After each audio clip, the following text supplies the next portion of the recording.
ಬಂಧುಗಳೇ ನಮಸ್ಕಾರ. ನಾನು ನಿಮ್ಮ ಎಲ್ ಕರ್ನಾಟಕ ರಾಷ್ಟ್ರ ಸಮಿತಿ ಪಕ್ಷದ ರಾಜ್ಯ ಜಂಟಿ ಕಾರ್ಯದರ್ಶಿ. ಬಂಧುಗಳೇ, ಆಗಲೇ ನಾನು ತಿಳಿಸಿದ್ದೀನಿ ಏನಕ್ಕೆ ಇವತ್ತು ಈಗ ಲೈವ್ ಮಾಡ್ತಾ ಇದ್ದೀನಿ ಅಂತ. ಏನು ಕರ್ನಾಟಕದಲ್ಲಿ ವಿಧಾನಸಭೆ ಅಧಿವೇಶನ ನಡೀತಾ ಇದೆ. ಈ ಅಧಿವೇಶನದಲ್ಲಿ ಭಾಗವಹಿಸಿರುವ ಕರ್ನಾಟಕದ 224 ಶಾಸಕರ ವರ್ತನೆ ಯಾವ ರೀತಿ ಇದೆ, ರಾಜ್ಯದ ಜನ ನಾವು ಯಾರಿಗೆ ಮತವನ್ನು ಕೊಟ್ಟು ಗೆಲ್ಲಿಸಿ ಕಳಿಸಿದ್ದೀವಿ, ಅವರ ಉಡಾಫೆತನ, ಅವರ ವರ್ತನೆಗಳನ್ನ ವಿಧಾನಸಭೆಯಲ್ಲಿ ಮಾಡ್ತಾ ಇರುವಂತಹ ಅವರ ನಾಟಕಗಳು, ವರ್ತನೆಗಳು ರಾಜ್ಯದಕ್ಕಲ್ಲ, ಇದು ಇಡೀ ದೇಶದಲ್ಲೇ ಕರ್ನಾಟಕದ ಜನರ ಬಗ್ಗೆ ಒಂದು ಕೀಳಿರಿಮೆಯನ್ನು ಹುಟ್ಟಿಸುವಂತಹ ಕೆಲಸ, ಕುಖ್ಯಾತಿಗೆ ಈ ನಮ್ಮ ಜನಪ್ರತಿನಿಧಿಗಳು ಕರ್ನಾಟಕದ ಮಾನವನ್ನ ಹರಾಜಾಗ್ತಾ ಇದ್ದಾರೆ. ಯಾಕಪ್ಪ ಇದನ್ನ ಹೇಳ್ತಾ ಇದ್ದೀನಿ ಅಂದ್ರೆ, ಏನು ನಿನ್ನೆ ದಿನದಿಂದ ರಾಜ್ಯದ ವಿರೋಧ ಪಕ್ಷವಾಗಿರುವಂತಹ ಬಿಜೆಪಿಯವರು ರಾಜ್ಯದ ಅಬಕಾರಿ ಇಲಾಖೆಯಲ್ಲಿ ನಡೆದಿರುವಂತಹ ಭ್ರಷ್ಟಾಚಾರದ ಬಗ್ಗೆ ಅಲ್ಲಿನ ಸಚಿವ ಏನು ತಿಮ್ಮಾಪುರ ಇದ್ದಾರೆ, ಅವರು ಈ ಕೂಡಲೇ ರಾಜೀನಾಮೆ ಕೊಡಬೇಕು ಅಂತ ಹೇಳಿ ಅನಿರ್ದಿಷ್ಟಾವಧಿ ಸತ್ಯಾಗ್ರಹನ ಮಾಡ್ತಾ ಇದ್ದಾರೆ. ಎಲ್ಲಿ? ಅಧಿವೇಶನದ ಒಳಗಡೆನೆ ಬಾವಿಗಿಳಿದು ಅಹೋರಾತ್ರಿ ನಿದ್ದೆ ಮಾಡದೆ ಅಲ್ಲೇನೆ ಮಲಗಿ ರಾಜ್ಯ ಸರ್ಕಾರದ ವಿರುದ್ಧ ಪ್ರತಿಭಟನೆಯನ್ನ ಮಾಡ್ತಾ ಇದ್ದಾರೆ.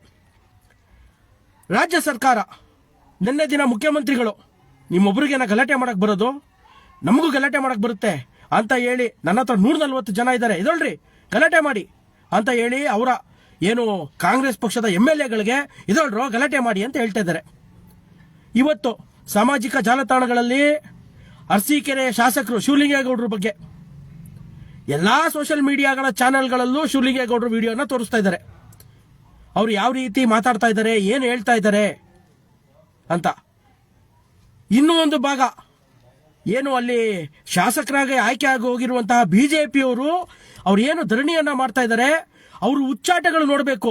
ರಸ್ತೆಯಲ್ಲಿ ಪುಂಡ್ರು ಪೋಖ್ರಿಗಳು ಯಾವ್ದಾದ್ರು ಪ್ರತಿಭಟನೆ ಆದಾಗ ಕೂಗ್ತಾರಲ್ಲ, ಆ ರೀತಿಯಾಗಿ ಕೂಗಿ ಕೂಗಿ ಅವರನ್ನ ಪ್ರಚೋದಿಸ್ತಾ ಇರೋದು. ಒಬ್ಬ ಜನಪ್ರತಿನಿಧಿ ಪ್ರಚೋದನೆಗೆ ಒಳಗಾಗಿ ಏನೇನೋ ಮಾತುಗಳನ್ನ ಅಧಿವೇಶನದಲ್ಲಿ ಆಡ್ತಾ ಇದ್ದಾರೆ. ಅದನ್ನ ಸ್ಪೀಕರ್ UT ಖಾದರ್ ಅವರು ಸಂಭ್ರಮಿಸ್ತಾ ಇದ್ದಾರೆ. ಅವ್ರು ಹೇಳುವಂತ ಮಾತುಗಳನ್ನ ಕೇಕೆ ಹಾಕೊಂಡು ನಕ್ಕೊಂಡು ಕೂತಿದ್ದಾರೆ UT ಖಾದರ್ ಅವರು. ಬಂಧುಗಳೇ, ಏನಿದು? ಕರ್ನಾಟಕ ರಾಜ್ಯ ಎತ್ತ ಸಾಗ್ತಾ ಇದೆ. ನಾವು ಎಂತ ಜನಪ್ರತಿನಿಧಿಗಳನ್ನ ಆಯ್ಕೆ ಮಾಡಿದ್ದೀವಿ, ಜನರ ಕಷ್ಟಗಳ ಬಗ್ಗೆ ಮಾತನಾಡಬೇಕಿತ್ತು. ಇವತ್ತು ರಾಜ್ಯದಲ್ಲಿ ಒಂದು ಕಡೆ ಬರ, ಒಂದು ಕಡೆ ರೈತರ ಸಮಸ್ಯೆ, ಕಬ್ಬಿಗೆ ಸರಿಯಾದ ಬೆಂಬಲ ಬೆಲೆ ಇಲ್ಲ, ರೈತ ಬೆಳೆಯುವಂತ ಬೆಳೆಗೆ ಸರಿಯಾದಂತ ಬೆಂಬಲ ಬೆಲೆ ಇಲ್ಲ. ರೈತರಿಗೆ ಇವತ್ತು ಕಬ್ಬು ಬೆಳೆಗಾರರಿಗೆ ಇವತ್ತು ಎಷ್ಟೋ ಸಹಕಾರಿ ಇಲ್ಲಿ ಏನು ಕಬ್ಬನ್ನು ಹಾಕ್ತಾರೆ, ಫ್ಯಾಕ್ಟರಿಗಳಿಗೆ ತಗೊಂಡೋಗಿ ಸರಿಯಾದಂತ ಅವ್ರಿಗೆ ಹಣವನ್ನ ಕೊಟ್ಟಿಲ್ಲ. ಇದ್ರ ಬಗ್ಗೆ ಚರ್ಚೆ ಆಗ್ತಾ ಇಲ್ಲ. ಈ ರೀತಿಯಾದಂತಹ ನೂರಾರು ಸಮಸ್ಯೆಗಳು ರಾಜ್ಯದಲ್ಲಿದ್ದಾವೆ. ಆದ್ರೆ ಇವರ ವೈಯಕ್ತಿಕವಾದಂತಹ ಕಾರಣಗಳಿಂದ ಇವತ್ತು ಅಲ್ಲಿ ಹೊಡೆದಾಟ ಮಾಡಿಕೊಂಡು, ಅಂದ್ರೆ ಮಾತಿನ ಹೊಡೆದಾಟಗಳು, ಕೈಯಲ್ಲಿ ಹಲ್ಲೆಗಳಲ್ಲ, ಮಾತಿನ ಹೊಡೆದಾಟಗಳು, ಕೇಕೆ ಹಾಕೊಂಡು, ಈಗ ಏನು ಆ ಜನಪ್ರತಿನಿಧಿ ಶಿವಲಿಂಗೇಗೌಡ ಮಾತಾಡ್ತಾ ಇದ್ದಾರೆ, ಅದಕ್ಕೆ ಇವರು ಕೇಕೆ ಹಾಕೊಂಡು ಅವ್ರಿಗೆ ಪ್ರಚೋದಿಸ್ತಾ ಇರುವಂತದ್ದು. ಅದನ್ನ ನೋಡ್ತಾ ಇರುವಂತಹ UT ಖಾದರ್ ಅವರು ಏನು ಸ್ಪೀಕರ್, ಅವರ ಘನತೆ ಏನಾಗಬೇಕು? ಇವತ್ತು ಸಾಮಾಜಿಕ ಜಾಲತಾಣಗಳು ಅದನ್ನ ತೋರಿಸ್ತಾ ಇದ್ದಾವೆ. ಅವರ TRP, ಅವರ ಮಾಧ್ಯಮದ ಒಂದು ಏನು ಎಕ್ಸ್ಟ್ರಾ ವ್ಯೂಸ್ ಆಗಬೇಕು ಅಂತ ಹೇಳಿ ಅದನ್ನ ತೋರಿಸುವಂತದ್ದು ನಿಜವಾಗ್ಲೂ ನಾಚಿಕೆಗೇಡು. ದಯಮಾಡಿ ಸಾಮಾಜಿಕ ಜಾಲತಾಣ ಏನು ಸೋಷಿಯಲ್ ಮೀಡಿಯಾಗಳಲ್ಲಿ ಯೂಟ್ಯೂಬ್ ನ್ಯೂಸ್ ಚಾನೆಲ್ಗಳನ್ನ ಮಾಡಿದ್ದೀರಾ, ದಯಮಾಡಿ ಇದು ಕರ್ನಾಟಕದ ಮಾನ ಕಳೆಯುವಂತ ಕೆಲಸ. ಇದು ನಿಮ್ಗೆ ಎಕ್ಸ್ಟ್ರಾ ವ್ಯೂಸ್ ಆಗ್ಬೋದು, ಯೂಟ್ಯೂಬ್ ಅಲ್ಲಿ ಇರ್ಬೋದು, ಫೇಸ್ಬುಕ್ ಅಲ್ಲಿ ವ್ಯೂಸ್ ಆಗ್ಬೋದು, ಆದ್ರೆ ಕರ್ನಾಟಕದ ಮಾನವನ್ನ ಕಳೀತಾ ಇದ್ದೀರಾ. ಶಿವಲಿಂಗೇಗೌಡರು ಅಲ್ಲಿ ನೇರವಾಗಿ ಒಂದು ಆರೋಪ ಮಾಡ್ತಾರೆ. ಒಬ್ಬ ಶಾಸಕನ ಪತ್ನಿ ತಹಸೀಲ್ದಾರ್ ಅಂತೆ, ನೀನು ತಹಸೀಲ್ದಾರ್ನ ಇಟ್ಕೊಂಡು ಹಣ ಮಾಡ್ತಾ ಇದೀಯ ಅಂತ ಎತ್ತ ಸಾಕ್ತಾ ಇದೀರಿ. ನೇರ ಆರೋಪ ವಿಧಾನಸಭೆ ಅಧಿವೇಶನದಲ್ಲಿ, ಅದು ರೆಕಾರ್ಡ್. ಇವಾಗ ಏನಿದು? ದಯಮಾಡಿ ರಾಜ್ಯದ ಜನ ಎಚ್ಚೆತ್ಕೋಬೇಕು. ಇಂಥ ಕಳ್ಳರು, ಕದೀಮ್ರು, ಭ್ರಷ್ಟರು, ರಿಯಲ್ ಎಸ್ಟೇಟ್ ಉದ್ಯಮಿಗಳು, ಇಂಥವ್ರಿಗೆ ನಾವು ಮತ ಕೊಟ್ಟು ಕಳಿಸಿದ್ರೆ ಇನ್ನೇನಾಗುತ್ತೆ? ವಿಧಾನಸೌಧದಲ್ಲಿ ಇಷ್ಟೇ ನಡೆಯೋದು. ಇವತ್ತು ನಮ್ಮ ರಾಜ್ಯದ ಮಾನವನ್ನ ನಾವು ಆಯ್ಕೆ ಮಾಡಿ ಕಳಿಸಿರುವಂತ 224 ಶಾಸಕರು ಕಳೆದಿದ್ದಾರೆ. ಮುಖ್ಯಮಂತ್ರಿಗಳು, ಸಮಾಜವಾದಿ ನಾಯಕ, ನನ್ನ ಹತ್ರ ಜನ ಇದ್ದಾರೆ, 140 ಜನ ಎದ್ರಿ, ಕೂಗಾಡ್ರಿ, ಗಲಾಟೆ ಮಾಡ್ರಿ. ಯಾವುದು ಸ್ವಾಮಿ? ಏನ್ ಹೇಳ್ತಾ ಇದ್ದೀರಾ? ನಾಡಿನ ಜನ ಇದನ್ನೆಲ್ಲ ಅರ್ಥ ಮಾಡ್ಕೋಬೇಕು. ಇದು ತಮಾಷೆಯ ವಿಚಾರ ಅಲ್ಲ. ಯೂಟ್ಯೂಬ್ ನ್ಯೂಸ್ ಚಾನೆಲ್ ನಡೆಸ್ತಾ ಇರೋರು ದಯಮಾಡಿ ಇದನ್ನ ಯಾವುದೋ ಕಾರಣಕ್ಕೆ ನೀವು ಹಾಕೊಳ್ಳೋದಲ್ಲ. ಇದು ರಾಜ್ಯದ ಮಾನದ ಪ್ರಶ್ನೆ, ಮರ್ಯಾದೆಯ ಪ್ರಶ್ನೆ.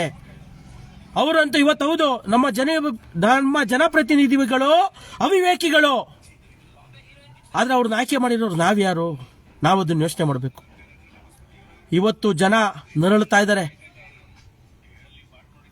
ಬಡತನ ಕಿತ್ತು ತಿಂತಾ ಇದೆ. ರಾಜ್ಯ ಸಮೃದ್ಧಿಯಾಗಿದೆ, ಆದ್ರೆ ರಾಜ್ಯದ ಜನ ಸಮೃದ್ಧಿಯಾಗಿದ್ದಾರಾ? ಇವತ್ತು ನಾವು ರಾಮನಗರಕ್ಕೆ ಬಂದಿದ್ವಿ. ರಾಮನಗರದಲ್ಲಿ ಏನು ಬಿಡದಿ ತಾಲೂಕಿನಲ್ಲಿ ಇರುವಂತಹ 2 ಗ್ರಾಮಗಳ 9600 ಎಕರೆ ಜಮೀನನ್ನ ರಾಜ್ಯ ಸರ್ಕಾರ AICT ಮಾಡಬೇಕು ಅಂತ ಹೇಳಿ ಕಬಳಿಸೋದಕ್ಕೆ ಹೊರಟಿದೆ. ಈ ರೀತಿಯಾಗಿ ಒಂದ್ ಕಡೆ ರೈತರನ್ನ ದೋಚ್ತಾ ಇರುವಂತಹ ಸರ್ಕಾರಗಳು. ನಾವು ಏನ್ ಮಾತಾಡಬೇಕು, ಏನ್ ಮಾಡಬೇಕು? ವಿಶೇಷ ಅಧಿವೇಶನ ಅಂತ ಕರೆದಿದ್ದೀರಾ, ಕೋಟ್ಯಾಂತರ ರೂಪಾಯಿ ಖರ್ಚು ಮಾಡ್ತಿದ್ದೀರಾ. ಅವರು ಕೇಕೆ ಹಾಕೊಂಡು ನಗ್ತಾ ಇದ್ದಾರೆ. ಪ್ರತಿಭಟನೆ ಮಾಡೋ ರೀತಿನ ಅದು? ಅವ್ರಿಗೆ ನಿಜವಾಗ್ಲೂ ತಿಮ್ಮಾಪುರನ ರಾಜೀನಾಮೆನೇ ಬೇಕು ಅಂದಿದ್ರೆ ಈ ರೀತಿ ಅಲ್ಲ ಅವ್ರ ವರ್ತನೆ. ಅದನ್ನು ತೋರಿಸಿ ರಾಜ್ಯದ ಜನ ನೋಡ್ಲಿ. ಕೇಕೆ ಹಾಕಿ ನಗ್ತಾ ಇದ್ದಾರೆ. ಪುಡಾರಿಗಳು, ನಾವು ಆಯ್ಕೆ ಮಾಡಿರೋದೇ ಪುಡಾರಿಗಳನ್ನ, ಪುಂಡ್ರನ್ನ ಇವತ್ತು. ಹಾಗಾಗಿ ದಯಮಾಡಿ ಮುಂದಿನ ದಿನಗಳಲ್ಲಾದರೂ ರಾಜ್ಯದ ಜನ ಎಚ್ಚೆತ್ಕೋಬೇಕು. ಯುವ ಜನತೆಯ ಭವಿಷ್ಯವನ್ನ, ಇವತ್ತು 3 ಲಕ್ಷ ಸರ್ಕಾರಿ ಉದ್ಯೋಗಗಳು ಖಾಲಿ ಇರುವಂತದ್ದು, ಅದನ್ನ ಭರ್ತಿ ಮಾಡೋ ಯೋಗ್ಯತೆ ಇಲ್ಲದ ಸರ್ಕಾರಗಳು 3 ಪಕ್ಷಗಳು. ಇವತ್ತು 3 ಪಕ್ಷಗಳಿಗೂ ರಾಜ್ಯದ ಜನರ ಹಿತ ಬೇಕಾಗಿಲ್ಲ.